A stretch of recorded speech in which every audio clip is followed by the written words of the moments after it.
those that know that particular meme. Not everyone in here understands Dragon Ball Z. It's fine. All right, hi everyone. Friendly little quick reminder, 4 days brake system overview, due Friday midnight. Hopefully you are making progress on going through that lesson. And again, getting into that Google form eventually and taking care of that before that due date. All right, that's the only assignment as of right now. So still aiming to get through these, finish these notes by the end of the week. I'm thinking we're making some pretty good progress with that. If we don't get done today, we'll probably get done tomorrow.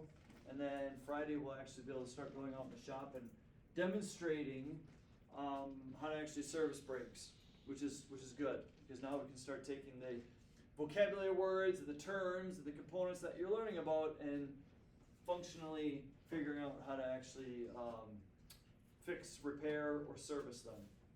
Now, yesterday we left off where we talking about electronic wear indicators, because we talked about just a simple metal tab, basically, as that brake lining is wearing down.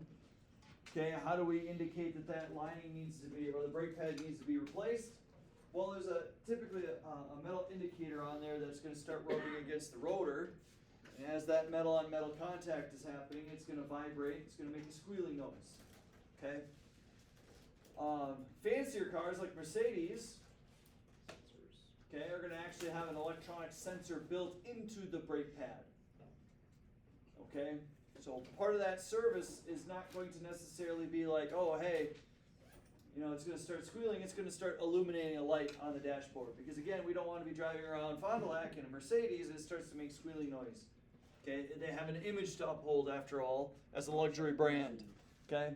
Now, Mercedes isn't the only one. I'm just picking on that because they are probably the top echelon of what most people would think of as a luxury car or luxury vehicle. Now, if you ever do come across these types of brake pads and you see a wire coming out of it, just note immediately, okay, this has got, instead of a steel tab that's going to be rubbing on the rotor as an indicator, it's got a wear sensor. Okay, and that's built into this. You would replace it just like any other normal pad. It's just at the end of it, you got to make sure that you are plugging in that sensor into the proper wiring, so that way that communication is able to happen with the control module. Okay. And again, this is kind of just another way of doing things. So again, instead of vibrating to make noise, there's a little piece of metal there that when it makes contact with the rotor, completes a circuit, which allows electrons to flow, which then illuminates the light. Okay. So it's just a different way of doing things. All right, one of the things that kind of is a pet peeve of mine, just due to the fact that when people change out their brake pads and they don't know how to service their brakes properly, they neglect this last part. Okay, so if we go out in the shop and we say, okay, we're going to change brake pads, we're going to change rotors, we're going to change the anti-rattle hardware, we're going to do everything properly, right? We're going to take our time and make sure that guide pins are greased up, they're sliding properly, pistons pushed back in, we inspected the dust boot. I mean, just the whole litany of everything that you're supposed to do, okay? And you do it to the best of your abilities and everything's looking fantastic. You slap some new brake pads on, everything's sliding back and forth, calipers shifting, awesome, right? You're pretty confident that you're about to wrap things up and you're going to hand the keys back over to the customer, or you're going to start to drive around yourself.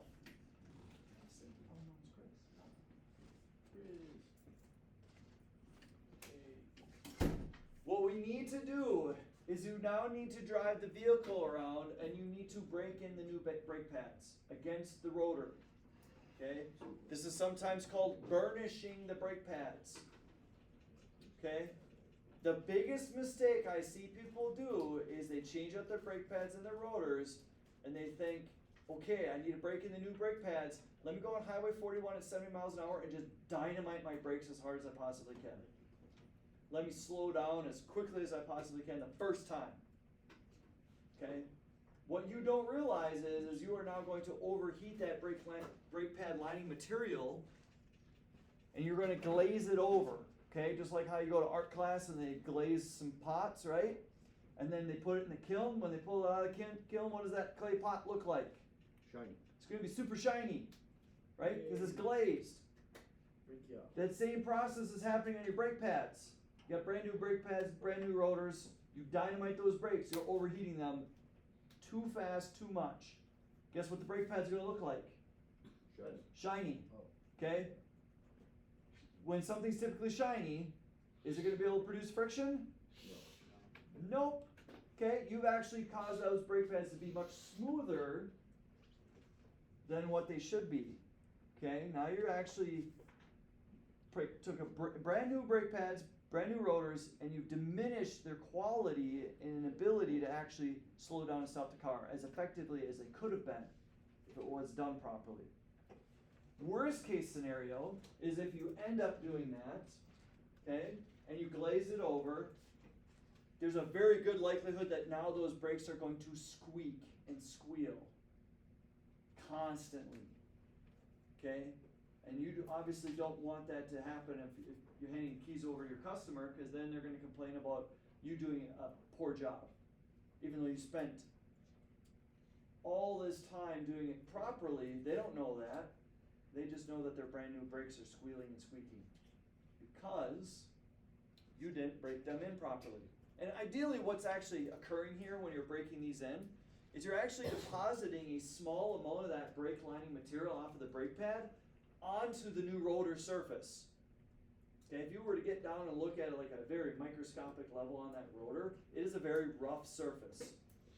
Okay, what we want to do is we want to kind of fill in those a little bit of valleys and stuff, peaks and valleys on that rotor with that brake lining material, so then that way when they come together, they're able to make greater friction with one another, okay? It's kind of the same way that a racetrack, when it rains outside, all of the rubber that was deposited from the wheels of all the race cars going around it get washed away, okay? Can't go as fast around that track, okay? It takes time to deposit that rubber onto the racing surface. Once you get that rubber deposited on the racing track, now the rubber from the wheels interact with that, you actually have more grip, and you can actually go faster around the corner. Okay? Wow. Same kind of concept and principle, right? I take that brake pad lining material, I'm depositing it on the rotor, now I have more grip, I have more friction. I can actually slow down and brake better than what I normally would have been able to do. Okay? So that's called burnishing. It's a break-in period. It is required after every brake service. Okay? Here's the reason why most people don't do it. Because it takes time. The idea is this: you go and you start driving around, you're going about 15 to 20 miles per hour. Okay? Once you reach 20 miles an hour, under a medium pedal, right, putting medium pressure on those brake pads, you go from 20 miles an hour down to about 0. Okay, and then you let up. You don't hold it, you let up. Okay? Then you start to drive around at 20 miles an hour again for about a minute and a half, and you go from 20 down to 0 again. Okay, same concept. You repeat that about 20 times. Okay, so this is like a 20, 30 minute, 40 minute process. Okay, before you actually get the vehicle up to speed and then start slowing down at normal driving speeds.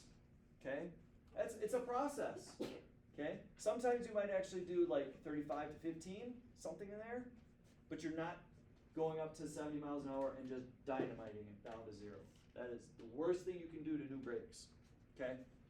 So anyways, this illustration right here kind of gives you an idea of the surface. It's kind of hard to see even in the front row, but it's not smooth and even though it might look like it's the naked eye. We're then going to deposit this lining onto that rotor, which again gives us more grip. Here's kind of a better idea of what's actually taking place here. Whoops, no, you go back. Go back. Thank you. Right here and here. Rotor surface, so that's brand new. Okay, we're burnishing or depositing some of that material on that so that way the brake pad can make contact. Okay? Question? Does rotor material make a difference? In regards to your stopping ability? Yeah. Yeah, it can. Absolutely. Now, typically, I mean, cast iron is kind of what we're using for street cars, and that's perfectly fine. Could you have a rotor with like carbon fiber? Absolutely. Would not recommend it because it requires extreme temperatures in order for it to function. That's why you're only going to see it on like Race cars. upper echelon race cars, right?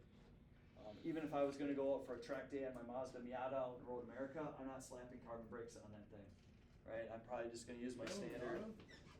No, I don't. But I'm saying, We like, need if that I for do, speeds. I'm not doing that. Okay, Okay. there are other upgrades, let me say this, there's other upgrades I would perform on my brakes first before trying to switch out material.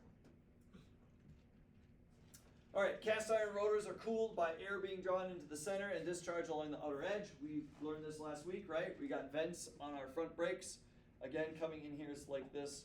This vents can actually go through here, goes into the center, right? And then out as this is rotating to allow it to cool down, okay? Can we overheat these rotors? Absolutely we can. Okay, again, we talked about that last week where rust can form on the inside of that, the airflow is not great. We start to brake, we brake frequently, we brake hard on that, those brake pads and rotors are gonna generate a lot of friction.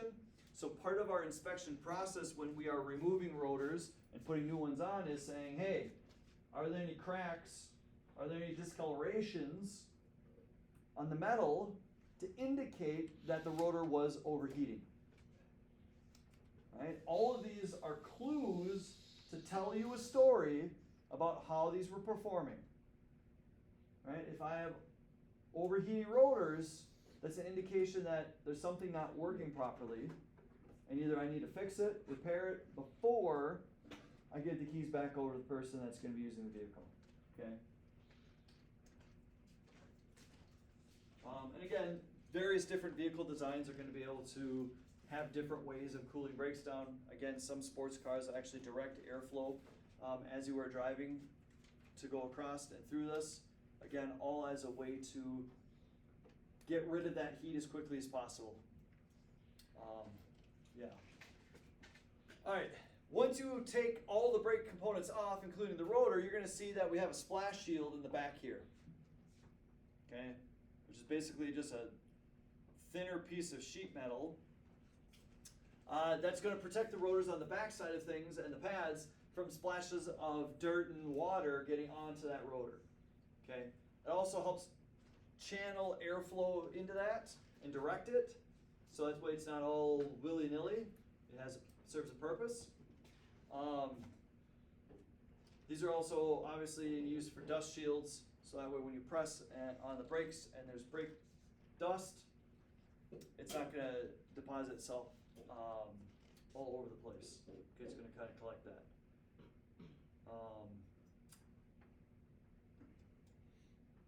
Yeah, why would I not want water to splash up on my rotor? Think about what we just talked about last slide. Emerson, what do you got? The water's just gonna get hot and it's gonna evaporate? Some of it will, absolutely, where it's gonna get hot and evaporate. Take that a little further. There'll be less friction. It could be less friction, especially if I get an excess amount of water on that, right? It gets in between the brake pad and the rotor. Take it a little further. Rust. Yeah, there's gonna be some rust probably at some point in time, right? Now again, the surface of that rotor is gonna be constantly being scrubbed and cleaned because the brake pads are constantly wearing on it. The inside can still rust. Inside definitely can take that and rust that. That's gonna be hard to prevent though, I'll just be honest with you, it's just gonna happen. Obviously, if we can prevent more water from getting on it, that would be good for longevity reasons. Let me delete this, let's go back one slide, if I can I go back a slide? Yes. What caused that? It froze. Overheated, right? A lot of heat. So if I go back in here and I got a splash shield, what temperature is the water? You're gonna go like so fast, the water's gonna freeze? The water's not gonna freeze. You ever take something super hot and dunk it in some cold water? What happens to the metal? It breaks. Shrinks. Can break. It can shrink really fast. Okay? Now imagine for a second I take that metal and I keep heating it up, dunking in cold water, heating it up, dunking in cold water. Is that going to change the metallurgic properties of that metal? Yeah. Absolutely. You're gonna heat Okay? treat it. I'm basically heat treating it. Okay? And you might not know this, but if you take metal, you heat it up and cool it down. Take metal up, heat it, cool it down. It changes it to the point where that metal becomes very brittle. Okay, brittle meaning that if I drop it, it kind of shatters.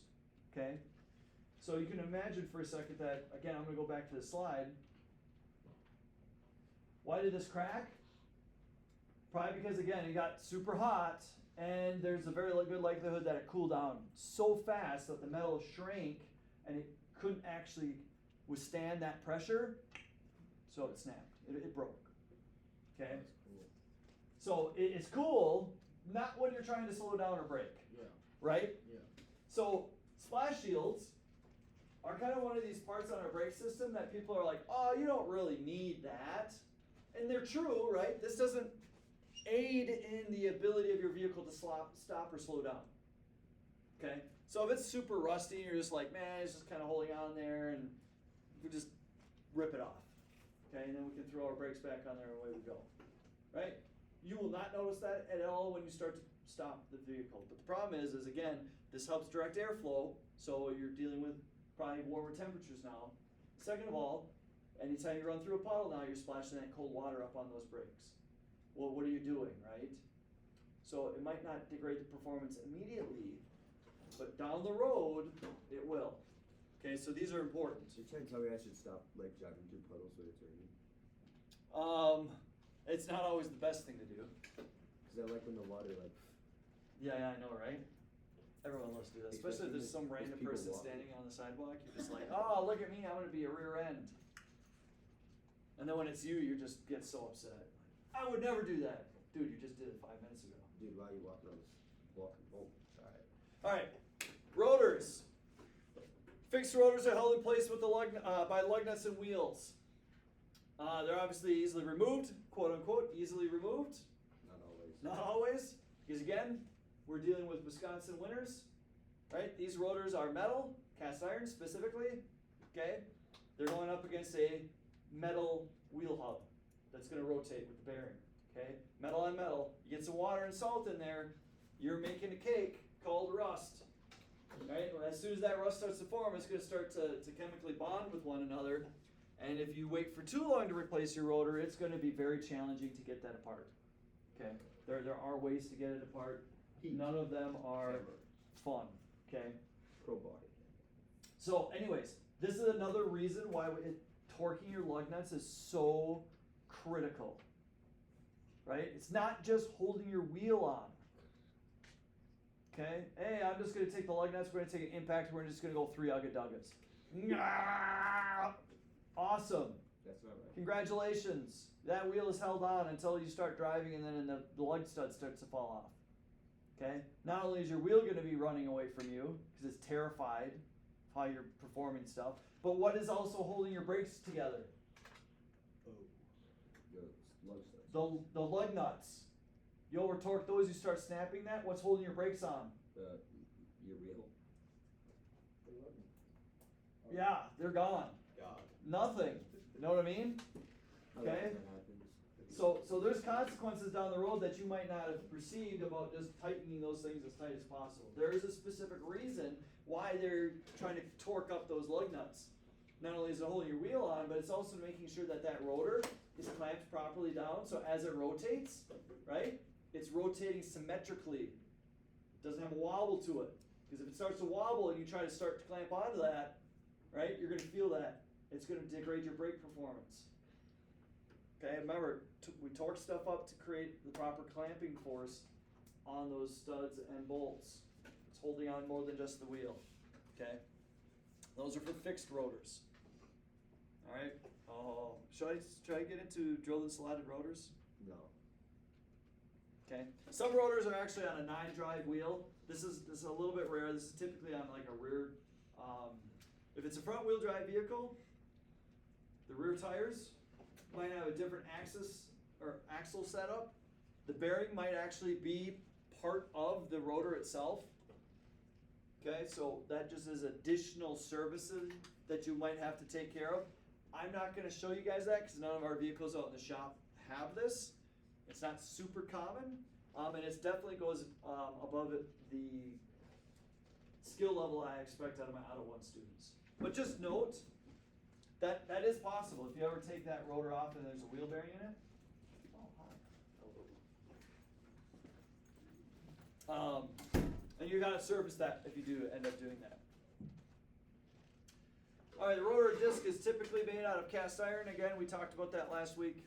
It could be made out of either solid for rear wheels, Did you know typically. Chrysler's at 755? Ventilated for the front wheels for cooling. Again, 60 to 70% of our braking force is happening in the front.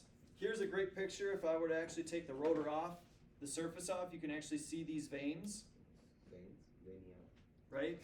The vents, how they're actually sometimes curved like that. And again, as the wheel is rolling, it allows that air to pass through and to cool the surface of that rotor. Okay? Pretty cool stuff on that end. Again, they may be directional with curved fins. Not all the time. They could just be straight, pretty simple stuff, but. Might have been. Alright, noting the type of noise, frequency of noise, and time that the brake noise occurs can help lead to finding the source of a brake problem. Hey, my brakes are squealing. Okay, first off, good job. You identified that it's a squealing noise. Now we gotta start asking who, what, why, when, where, how. Okay? When is the noise occurring? When you're turning? When you're pushing on the brake pedal? When you're letting go of the brake pedal? Right? All of these can help kind of narrow down what's actually occurring. Okay, how often does the noise occur? Every once in a while or all the time? Every time. Phone in the basket. Yo, phone right there too, look. You were just on your phone. I mean, Emerson's not wrong. No, not there, buddy. No, but Hey, Chris, should be you got this visible. too. Come on, let's go put our phones. put the phone jail. Put your phones in phone jail. Yeah, put it in I the promise phone I'll jail. release them on parole. I wasn't on my phone. Say, oh God. Just put it away. Just put it away. Just Just put it away. Yeah. This is what- Chris, put your phone away then too. Yeah. Come on, Chris. Come on, Chris. Swear he was on his phone too. Here we go. You know what? I'll put my phone up here too. Look at that. There we go. God. I know, right? It's like you guys are like, oh, if I.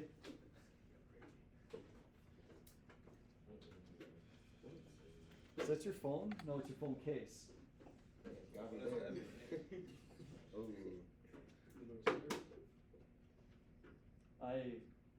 Look at me, guys. I got tricked. Really got him there. Oh man, if I was any other teacher. Put your phone away. My phone is up there. No, It's my actual phone. only your phone case is up there. That's mine. No, that's my actual phone. You know how it's. I know it's his. What? Because it's the number one. Yeah. Yeah. Anywho, Mason, you too. This isn't his. Oh, here. Oh, okay. Because I know standing up there is difficult to do. There we go. Look, you got my phone taken twice. I'm quite handicapped. Both of my phones are in there now. All right. Anyways, here's a fun thing, right? Let's pretend for a second I just changed out all my brakes. Change out the brake pads. Change out the rotors. I cleaned everything. I reinstalled new hardware, new springs.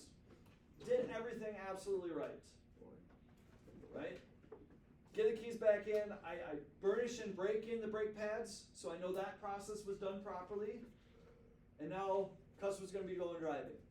They come back and they say, hey, there's a noise that's occurring. Okay? Scratching your head, what in the world could be causing that noise?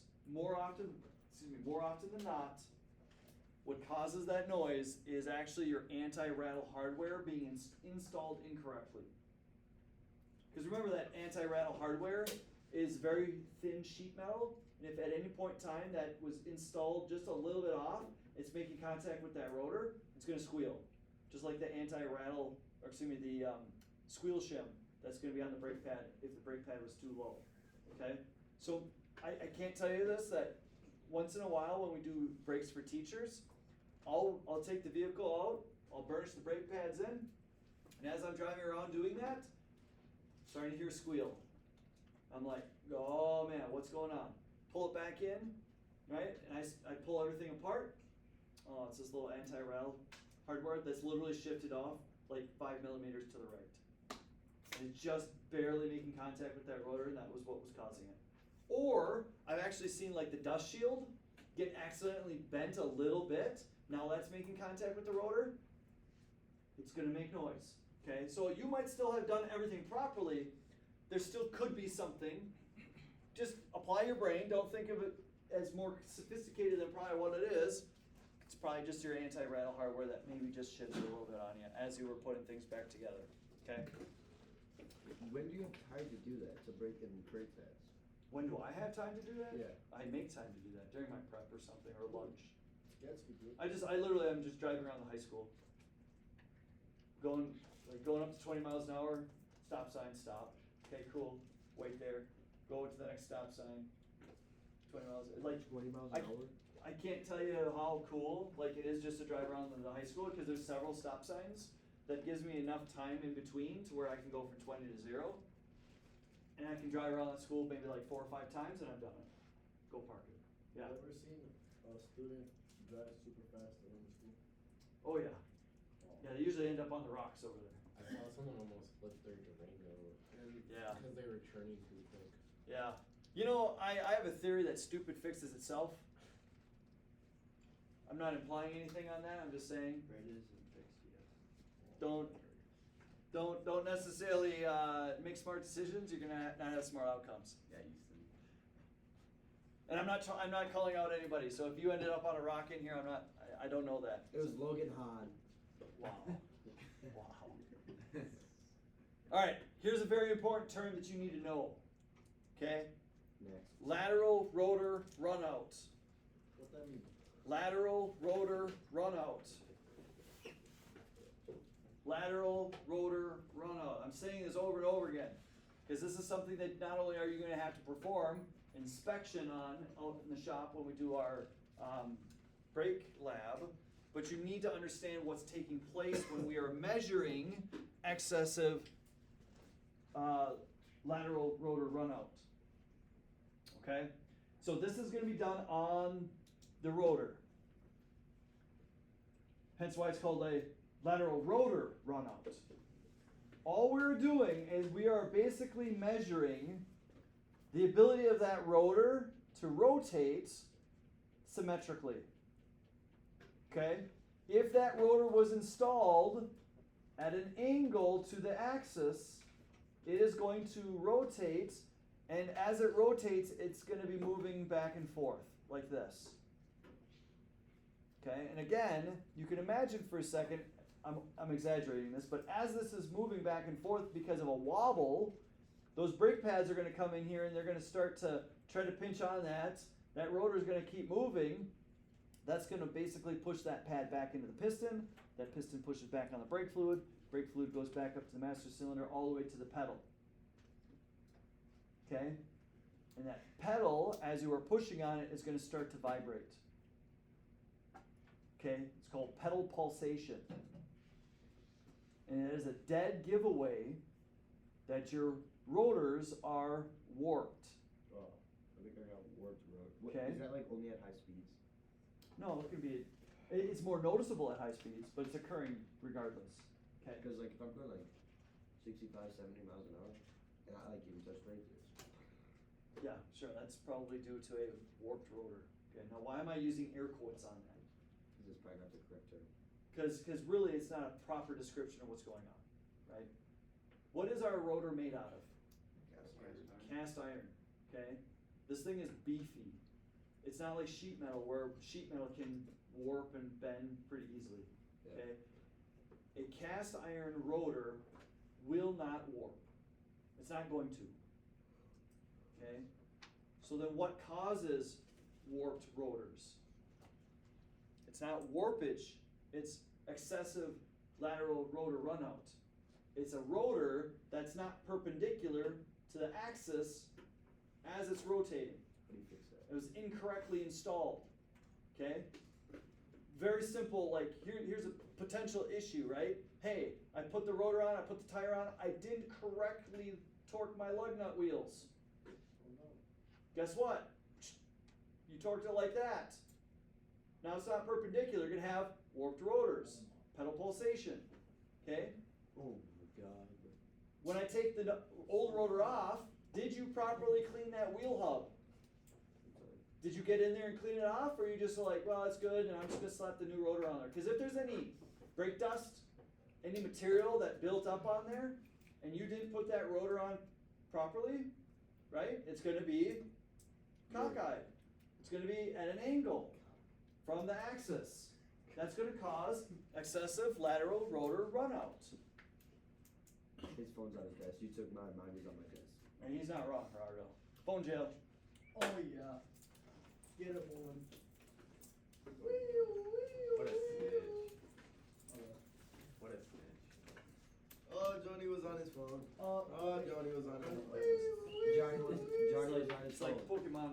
Johnny was on his Oh, phone. Johnny was on his phone. Luke just came here. Why would I be on my phone? I have no idea. It was when you turned away. What you listening to though? Anything I'll good? put them AirPods up there. You too, bro. You too. Listen, he's listening to Joe Rogan, okay? Alright. Oh. That's out. Alright, anyways. Are we dead? How do we measure excessive lateral rotor runout? With a micrometer. Just torque Nope. correctly. I'm doing this because you guys are gonna love this answer. Walk. Being happy. Okay. Small, I just wanna thank the Academy for this award. I worked so hard. Every day I come to school. God, I wish I had my phone right now. I try to be entertaining, You're not. but all I get is students like Dylan just sleeping. And Levi. I'm trying, guys. I'm trying. Giovanni has no idea what he walked into this morning. We measure excessive lateral runout with a dial indicator. I love that. Okay? Remember this tool that you use to be able to measure the axial play on the ball joints? That's my We're favorite. using that tool again. Now the cool news is I just literally bought brand new bases and brand new dial indicators, so now we shouldn't have any problems. These will probably be a little bit more easier to manipulate, So no, we're not using the move ones with the around. most- Wait, that's a new one? We're not using the ones with the pro Holy things. crap. So you guys will notice that I have like some brand new stuff here, just got ordered, which means Oh yeah. if we're any of using- these break, guess whose fault it is? Oh, Yours. yours. Yeah, 100% mine. Yours, boy. I would greatly appreciate if you guys took especially delicate care of these tools, We will. because I want to have them for more than just like 3 weeks. Yes, sir. Just throwing that out there. Okay. Which we have with 4 weeks. Yeah. Anyways, I'll show you guys how to set that up. Hell yeah. It might actually be a little easier for you to use the new stuff when making this measurement, Heck yeah. depending on where we're at. Okay, so that's lateral rotor runout. Excessive parallelism leads to runout and pedal pulsation, chatter grabbing, and excessive pedal travel. Parallelism is a little bit different than lateral runout. Okay. Parallelism is basically the point that our front part where our outboard brake pad and our inboard brake pad is touching should be parallel with one another. If they're not, right, that's going to lead to issues, chatter, grabbing, brake pad lining wear differently. Again, there's a bunch of stuff that's going on there, okay? And we can actually measure excessive parallelism through either a micrometer or a caliper, which is different than a brake caliper. Don't get them confused, because there's a caliper that is a measurement tool, and there's a caliper that's actually used to squeeze the brake pads against the rotor. Why did you fart, Easton? That's my fault. Okay, here is a rotor I like this game. with a dial indicator on this. We We hook this up, we actually rotate the rotor, and we are monitoring the movement of that needle. And we're making the measurements from its lowest point to its highest point. It's gonna go back and forth. What's the distance between that two? You'll notice that in order to proceed with this test, I need to have the lug nuts torqued up to their proper specification. I can't just put the rotor on there and then just spin it because it's not clamped on there properly. Alright, suctioning fluid from the reservoir prior to pad replacement prevents overflowing from brake fluid from the master cylinder. Again, this is typical procedure. Hey, I'm going to take that piston that's in my caliper, I'm going to push it back in, so then that way I can put the new thicker brake pads in. Well, when I push on that piston back in, guess what I'm forcing back into the master cylinder? All that extra brake fluid. right? And if I don't have enough room in that reservoir in the master cylinder, it's gonna start to overflow and get everywhere. You do not wanna get brake fluid on stuff. Why? It's caustic. Okay, if I were to take some automotive paint, right, and I put brake fluid on it, Is it gonna eat it's it gonna up? eat away at it. Yep, I knew it. Okay, you don't wanna get brake fluid on your paint, it will ruin it. Okay, so that's why before we start doing that, we might actually evacuate some of the brake fluid from the reservoir to leave room when we put that piston back in to fill that back up. Okay, it also makes a gigantic mess. If you get it on your hands too, it feels really weird because it starts to eat away at your hands. What is that? A dynamite stick? Whoa. What the? I, okay, It's a dial indicator. I'm not so sure. no, it's not done. Stop throwing food around. You're storing food, I'm passing in my dial. There's no reason to disconnect brake hoses if the pads are being replaced. Here's the deal. Again, thinking about this from a different point of view. If I'm pushing that brake caliper piston, and I'm forcing all that brake fluid back up into the master cylinder, I'm also forcing all that brake fluid through on my ABS modules. Those modules have very tight tolerances. Okay, some vehicle manufacturers actually don't want you to do that. So what you theoretically could do is you could actually take this bleeder valve, you can crack it open, so that way when you push in that piston, the fluid, instead of being forced all the way back up into the master cylinder, is actually gonna get forced out that bleeder valve. But then it's on everything. Well, then that's why you get a hose and put it into A water a bottle. cup, right? Push that back in, now you're not damaging your ABS circuitry and stuff along those lines. Alright, I'm gonna actually demonstrate this for you guys when we get out in the shop, but there is it used to be more common, but instead of buying new brake rotors, you could actually go in and take your old rotors, if they were in still good condition, and you could actually machine the surface on it to make it smooth again. Smooth, it's not like gonna be smooth, we're gonna put a roughness on it, right, because we don't have friction, but you can machine them so that way when you put new brake pads on, right, you'd have to reburnish everything, but then you could not, that would save you some money in terms of cost for buying different parts. We're gonna take Okay. my The problem with that, yeah, I'm gonna show you how to do it, well, I'm gonna demonstrate it for you so you can see it in action. You have a lathe? I have a lathe, Where? it's in the shop. The thing is most people don't tend to opt to do that anymore because the way that the rotors are manufactured nowadays, there isn't much material on there that we can remove before it becomes so thin that it can't hold much heat, right? And holding heat is kind of the name of the game. Can the rotor, like, you know how it can break like sheet metal and it's still like melt No. into a different shape?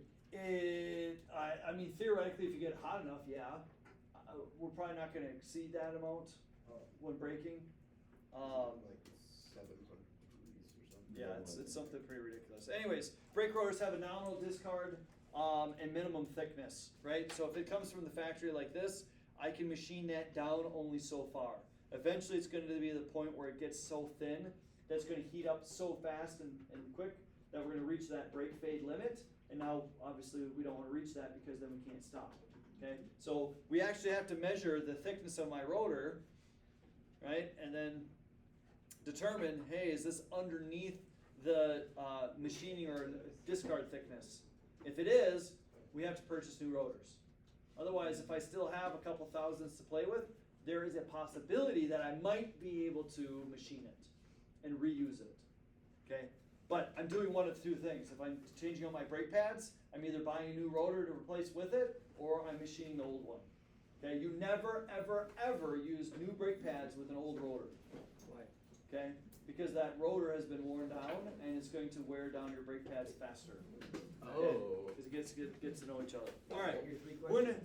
we're gonna pick this up tomorrow. We'll end up on slide 9. The last 3 minutes, I need you guys to write down 3 questions for me. Yes, sir. Okay? Don't pack up yet. Don't come get your phone yet. Write down 3 questions. The 3 questions are down. Okay? I remember my Maybe you're asking questions as we were doing this, right? If you raise your hand saying, what about this, Mr. Getsky? That's a question, write it down. All right, we'll end the presentation here. And this was Mr. Getsky's auditors. See you later. Like and subscribe. Like See and ya. subscribe.